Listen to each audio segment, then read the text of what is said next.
The snow came early that year, falling thick across the plains of Montana until the land seemed buried under silence. It was the kind of winter that broke weaker men, but Jackson Cole wasn't one of them. He was the richest rancher for 100 miles, a man carved out of the same stone as the mountains around him. His ranch, the Double C, stretched as far as the eye could see.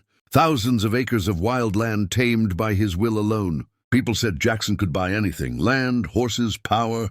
But what he couldn't buy, what he didn't have, was warmth. His big house at the edge of the valley stood proud but empty, echoing only with the sound of wind through its halls. The townsfolk called him cold, some called him cursed.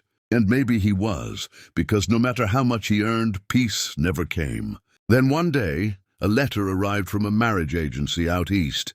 It spoke of a woman, young and quiet, who needed a husband, someone willing to take her in despite her circumstances. The paper didn't say what those circumstances were, only that no one else had wanted her. Jackson read it twice, and without thinking much, sent his acceptance and payment. He told himself it was practical.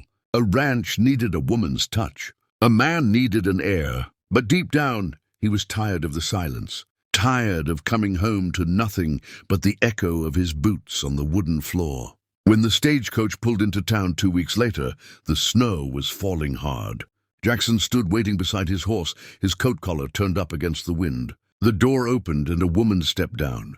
She was small, almost fragile, wrapped in a thin grey cloak that looked too light for the cold. Her hands trembled as she clutched a single worn suitcase. The driver muttered her name, Clara Mayfield, and drove off, leaving her standing alone.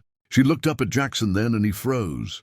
A long scar ran down the right side of her face, pale against her skin, twisting her features in a way that stole your breath for all the wrong reasons. Yet her eyes, soft grey, calm, unflinching, held no shame, no apology.